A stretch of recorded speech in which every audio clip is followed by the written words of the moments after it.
Hey guys, welcome to another weekly focus, and as usual I hope you had a great week. So I'm going to show you guys the trade recap, so the positions I had this week, and I have a current position that's still running, and I'll show you guys, and then we'll look at the opportunities for next week. So let's pull this up. So if you guys remember from last week, I was talking about this trade setup right here, which I had the sales and everything. So price actually dropped to the downside. Then we had a pullback, and I mentioned I'll probably close this at break even. So eventually the price took me out at break even. So I didn't make anything from that move. It was just a break even trade right there.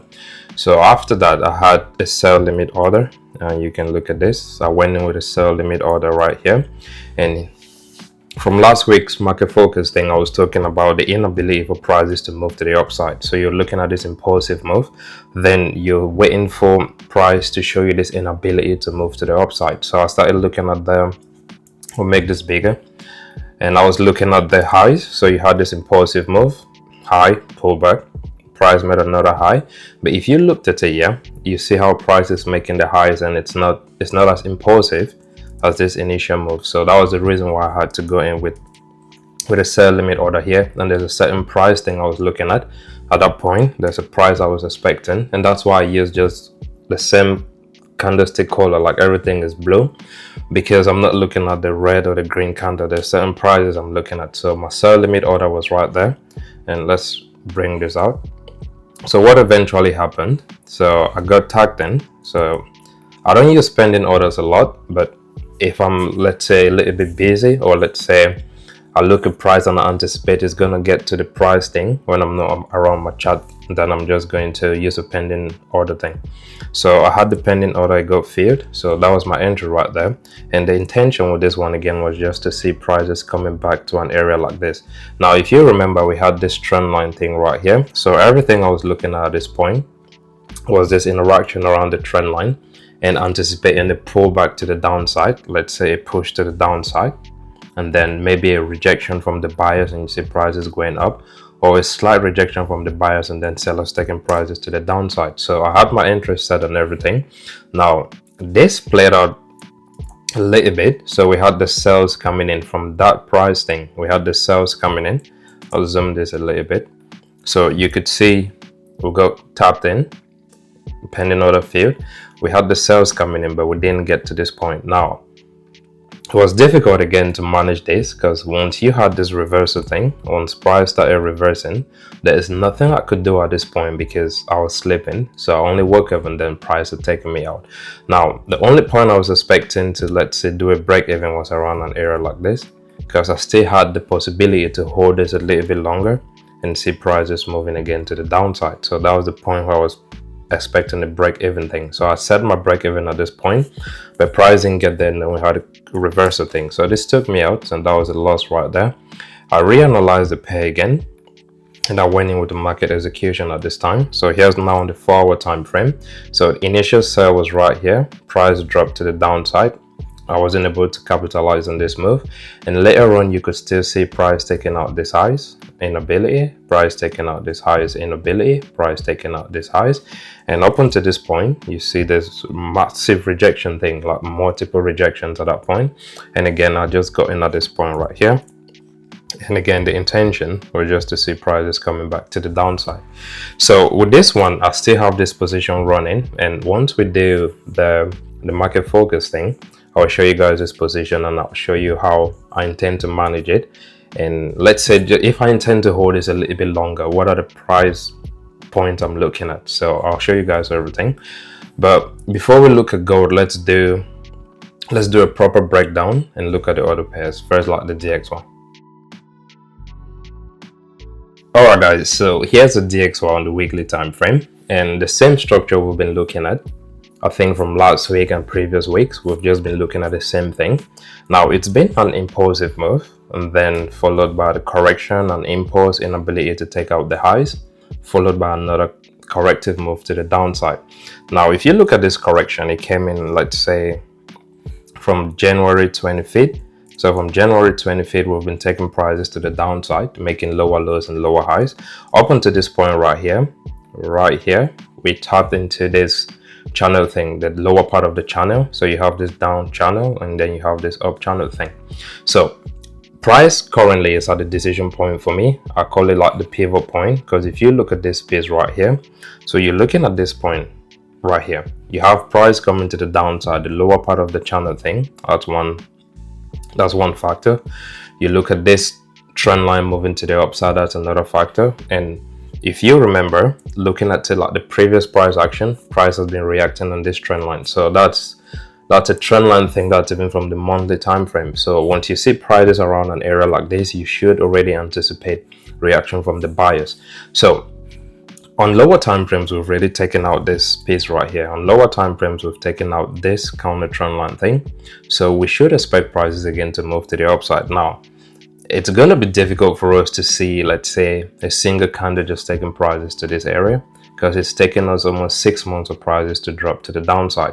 So we might see let's say the next 6 months, we might see price now moving gradually again to the upside, giving us the impulse and the correction, the impulse and the correction, impulse and the correction. And this is only going to be possible if this area right here holds through. So let's say if we see prices failing to break through this area, then I'm expecting the DXY to put in progressive higher highs and higher lows, coming all the way back to test, let's say, this psychological level of 110. So on a bigger picture thing, it just remains the same. But once you step down to lower time frames, let's say the daily, for example, you look at this on the daily.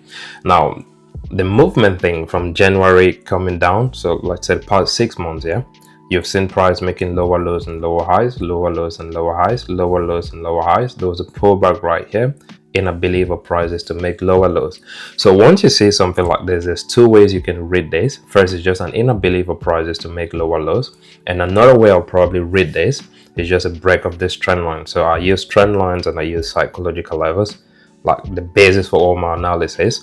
So you have a break of this trend line right here. So there's been a violation of this trend line, proper violation thing, and then you had price coming back, testing this area, and an inability of prices to move to the upside. So at this point, my buyers already switched, and I'm now, let's say, more bullish on the DXY. So I'm expecting the DXY again to move to the upside. We had an initial test of this area, that's a psychological level of 100. We had a massive rejection thing around this area, and price just moved to the downside. So as we move down to lower time frames, my intention right now is just understanding what price is doing, like what's the current structure I can play with. If this is a low right here, and this is a high, and there's another low, and this is a high, so I know already if I step down to lower time frames, I'll most likely see, I'll zoom in on this piece right here. If I step down to a lower time frame, you're looking at this as a low, you're looking at this as a high, and another low, and another high, and the low right here. So on the lower time frame, there's a big possibility we can put a trend line thing right here and start anticipating where price is most likely going to pull back to, and for us to see the buyers taking off or the sellers coming in. So if we see prices coming back to an area like this, we could expect the buyers to take prices to the upside all the way to 100 flat, and an inability for the buyers to take prices to the upside, then we could see this area getting breached or violated. You see a test of this, and then you see prices moving again to the downside. So those are the possibilities I'm looking at currently on the DXY. But again, I'll just move down to lower time frames and see what's happening. So here's on the daily time frame.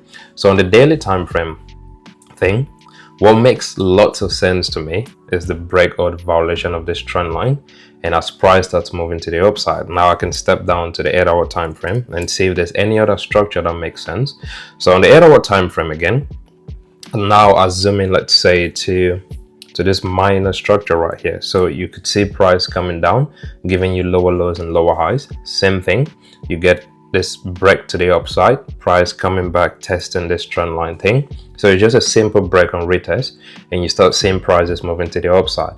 So on the 8-hour time frame, and let's say the 4-hour time frame, the piece of price action that makes lots of sense to me, you have this piece right here. You get the impulse thing, you get a correction, you get an impulse, you get a correction. Now, if you've seen my analysis, let's say from the previous videos, there's just few things I'm looking at. It's an impulse, correction, impulse, or you get an impulse and a correction like this, and then another impulsive move. So when you look at this structure right here, it's an impulse, it's a correction, it's an impulse, it's a correction. So I'm expecting prices to move again to the upside. So we'll step down to the 4-hour time frame, and this is what we're looking at. So same piece of price action, impulse, then the correction, then an impulse, and then a correction. Now there's something I'm looking on the 4-hour time frame that makes lots of sense. So the first thing is we had this impulsive move right here, and we had prices coming back here. Now this area right here is the pivot point that was being set, because you could see price taking out this highs right here. Now we've made a new high thing, and now we're currently sat within a correction. So if you're looking at this as a correction, you most likely want to see prices coming back to an area like this. So let's say you get a push up, you want to see prices coming back to this area. Once you see price coming back to this area, that's the pivot point again, and you want to see buyers reacting off of this pivot point, taking prices to the upside. So that's how I look at prices. You get the trend line, you determine, let's say, the pivot point, and you wait for prices to pull back to this pivot point. So currently, that's what I'm looking at on the DXY. Now on the 4-hour time frame, if you zoom in, let's say on the hourly time frame, you will see price giving you the structure right here. It's a channel thing, so you see price giving you the structure. So with this piece of price action, there's a few things I'm looking at. Now there's a possibility for us to get a breach of this area, so you get a proper violation of this channel, and that's, let's say, coming into next week, because I think right now we have about 30 minutes or 20 minutes for the markets to close. So we're looking at this piece right here, and we're expecting prices to, let's say, no, sorry, we have about 2 hours 20 minutes for the markets to close. Yeah, so we're looking at this piece right here. You get a push to the upside, and then I'm expecting a pullback thing to the downside. Now this pullback should then give us prices around an area like this, and then we could see prices moving again to the upside. So it's going to be the same thing, just a break and retest thing. The only difference is with this one, we'll most likely see prices coming back to an area like this. Now this is not guaranteed for this to happen, but I'm saying this is something I would like to see. That just gives me that impression like, all right, cool, the buyers are still interested in taking prices to the upside, and they've shown me that intention by giving me this break right here. You get a break to the upside, then you just see the struggle movement thing to the downside, lower lows, lower highs, lower lows, lower highs, up until the point where we get to the pivot point. You get a violation of the counter trend line, then we could see prices moving again to the upside, so we can test 100 flat. So that's my bias right there on the DXY. So an initial break, and then you get the correction thing, and for us to see prices moving again to the upside. That's one possibility. So I'm going to clean this, and I'll show you the second possibility. So we could be sat here within this channel thing, and we see this inability of prices to go through this area right here, and we see prices moving again to the downside, giving us the same thing with price coming right back to the pivot point. So this right here is another possibility. So you could see price just coming all the way to the downside without taking out this channel, and we're still expecting the same thing, a movement to the upside, or you get a violation of this area, and you see price then coming down, same area, and for us to take prices again to the upside. So those are the possibilities I'm looking on the DXY, and this is what I'll be watching out for coming into next week. All right guys, so let's see if there's any opportunities on gold, and we'll take it from there. All right guys, so here's gold on the weekly time frame, and this is like really interesting again. So I've been talking about the troubles people are having on gold, just looking at what price is doing if you're looking at it from the weekly time frame and stuff like that. And again, the bigger picture thing, I think when you look at prices from higher time frames, it always gives you this clarity, and in as much as you want to go on lower time frames so you can get, let's say, something to trade for the day or for the week, it's always very important you look at higher time frames, because the clarity you get from higher time frames is way better than what you see on lower time frames. So just looking at this again, we're on the weekly time frame. Gold has been moving to the upside. Now if you look at the same thing I mentioned on the DXY from January 2025, the DXY was moving to the downside. If you look at the same thing, January 2025 was, let's say, right around here, January 2025, right around here. So on the DXY, I mentioned it, the DXY was moving to the downside. and gold was doing the complete opposite thing with the movement thing to the upside. So right now you have the DXY sat around an area like this, getting ready to move again to the upside, just fulfilling the channel thing on the DXY.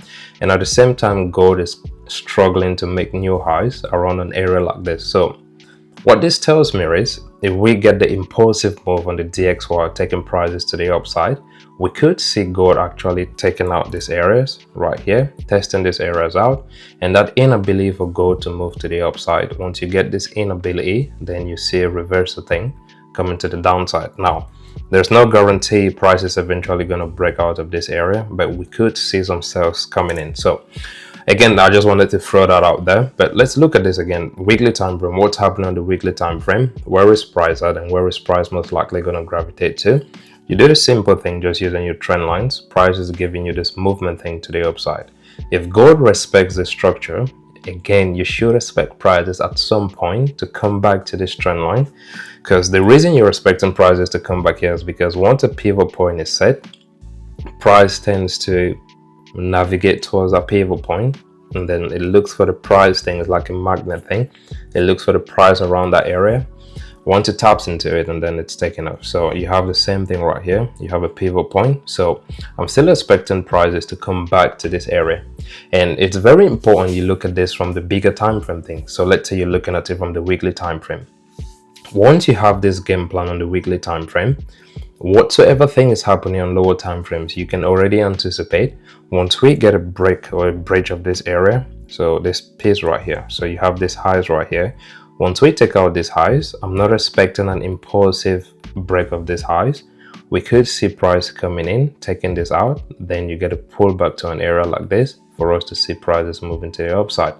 And again, that's the importance of you looking at higher time frames, just looking at what price is doing from higher time frames before moving down to lower time frames.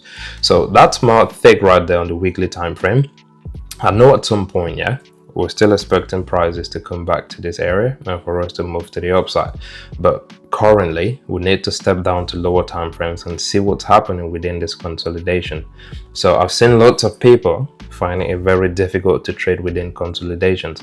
Now, one thing you can take away from consolidations is, if you have price consolidating like this, and that's on the weekly time frame, week 1, week 2, week 3, so you just see price consolidating like this on the weekly time frame.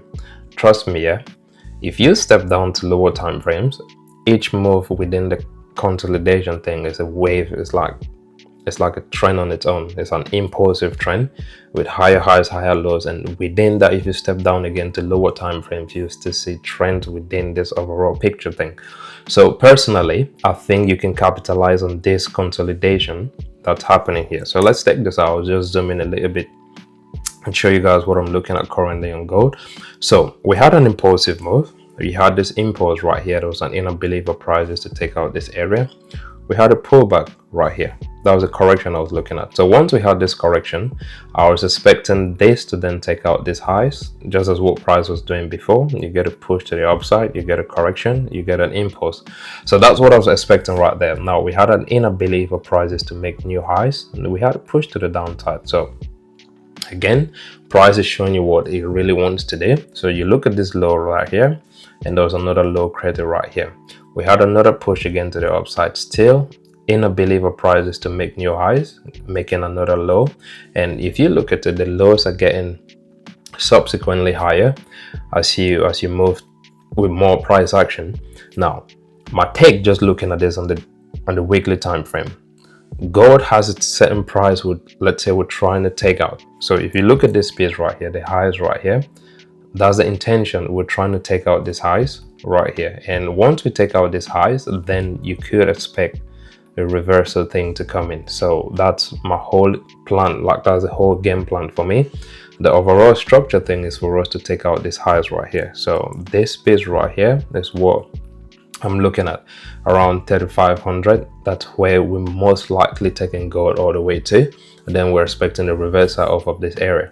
And if you look at it, we're actually taking out the highs. I'm gonna clean this. If you look at it, yeah, we're taking out the high. So for example, you had a pullback thing, there was a high created in here, just an internal high thing. You're looking at this structure, there was a high created right there. You had a pullback thing, these highs, we've not taken out these highs, but trust me, once we take out these highs, it's not going to be that impulsive.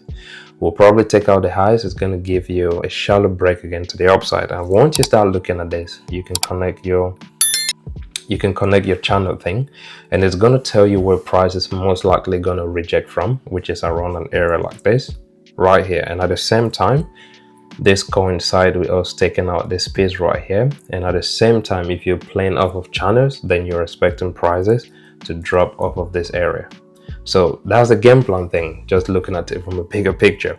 Now, so that's on the weekly time frame. If you step down to the daily, let's look at the daily time frame. So on the daily time frame, I think I spoke about this last week. We was coming off of this impulsive move right here. So we had an impulsive move to the upside. And again, I mentioned this last week. There's certain price areas we're looking at here in the community. So you had an impulsive move from the downside on the daily time frame. Now, this candles, so let's study this. I'm going to zoom in. So let's look at this. So we're coming off of this piece right here, and this was on Friday, 1st of August. So you had this move on Friday. So you're looking at this impulsive move from the buyers Friday. Now you had Monday thing, yeah. I just want to be sure. So that's Monday right there. So you have Monday, you have buyers still coming in. You look at the close right here, and then you have this buy candle to the upside. That's Monday. Tuesday, you still have price making new highs, but the subsequent highs are not as impressive as the previous one on Friday. You're looking at days on Wednesdays, it's the same thing. Thursday, you have more buyers coming in, and then Friday again, there's still this inability of prices to move to the upside. Now, this right here is a structure I like playing with a lot. So you can see this structure right here. We're coming off of this impulsive move, and we're just struggling to take prices to the upside. Now, when you look at this on, let's say, the 8-hour time frame or maybe the 4-hour time frame, I had this structure right here. So you're looking at this space, and this is what I'm looking at right here. So you had this channel thing. So you had an impulse, you had a correction, you had an impulse, you had a correction, you had an impulse, you had a correction. So we had a channel that formed actually. And if you look at the channel as a trend line thing, so if you take out this and you just say, all right, cool, here's a trend line. So we had a violation of this trend line. So what price is doing is like simple, it's just a break, and then you're having a retesting around the trend line. So we're having these difficulties to stay within the trend line to see prices moving again to the upside. Now, my anticipation on this pair, as you, let's say, once you move down to lower time frames, is for us to see prices moving again to the downside. And you see there's just stop losses here, stop losses here, stop losses, stop losses, all the way to the downside. So my anticipation is for us to take out this piece, and then we can see prices moving again to the upside. So that's the bigger picture thing for me right there on the daily. So let's look at the 8-hour time frame. So on the 8-hour time frame, here's the difficulty thing I'm looking at, and I'm putting the channel thing just so we can see how price is reacting. So same thing, you get an impulse, there's a high, there's a correction. You see price taking out this area, there's this inability, there's a high, there's a correction, price taking out this area again. But as price is taking out this highs, there's no impulsive move to the upside. It's like it's just fading out, it's fading out, it's taking out the highs, correct? But it's struggling to take out those highs, and every time it's just fading out. So once you look at this again, let's go down on the 4-hour time frame. Now you have more price action to work with. So we're looking at this piece right here. You got an impulse, correction, impulse, correction, impulse, correction, impulse, inability for price to go to the upside. So now I did take the sells on this space, and there's still a possibility we could see this guy just moving again to the upside and even taking out these highs right here. Then comes the real drop to the downside. So that's gonna be fine. If it takes me out, that's okay, but I have a sell position running currently. So you look at this on the hourly time frame, and you can see my entrance right there. So you're looking at this space now on lower time frames, the same thing. It's an impulse, you see the correction coming in, this high is taken out, shallow break to the upside. you get a push to the downside. Yeah, you look at the same thing. This highs taken out. It's a shallow break. You get a push to the downside. These highs have been taken out, and again it's just a shallow break to the upside. So once I had my channel thing, that's why I was looking for the sales off of this area, because you could see price reacting off of this piece right here. So currently I think price is pulled right back into the area where I got in at, or the price where I got in at, and that's completely okay. So we're currently sat within this piece right here. It's just been a push to the downside, push to the upside, push to the downside, like consolidation thing on the hourly time frame. So again, there's two things that's most likely going to happen at this point. We could see price taking out these highs right here. That's one way. So we could see price pulling back. Let's take that out. So we could see price pulling back into this area, taking out this piece right here. Then comes the sales again to the downside. So if this happens, the area I'm really looking at, it's this piece right here. I'm looking at this areas right here. One, this, and this area. So we could still see, let's say, sellers coming in, and if that happens, I'll show you guys the position thing I'm looking at. So I'm still having this bearish look on gold. So we could see price coming back up. So let's see something like this, steps around, target around this area. So price is coming again to the upside. They should give us, let's say, 1:8, maybe 1:8 at least right there. So this is another possibility right there for me. So just seeing prices, you could see price taking out this piece right here, and if it takes out this area with a shallow break again to the upside, let this come back, giving you a break and retesting, then we're looking at this move to the downside. So that's my analysis right there on gold. I still have this bearish move, like the bearish movement on gold before the bullish run. So, and again, this has to do a lot with what's happening on the DXY, and I'm just looking at this. So if the DXY now has to move to the downside just to fulfill this area right here, then you could see those buyers coming in on gold. It's going to stop me out. Then once the DXY gets ready to move again to the upside, then I'll look for the sales on gold. So it's just looking at this and saying, all right, cool, what is price doing currently? Where is price most likely going to react from? And if it does this, then I'm going to do the reverse or the opposite. All right, guys, so that's my analysis right there, and I hope this helped you a lot. So as usual, make sure you're patient, stay consistent with your analysis. You can take losses and you can take break evens, you can take good trades, but the most important thing is you're being consistent with what you're doing, and above all, make sure you're praying, and I'll see you guys during the next one. Bye for now.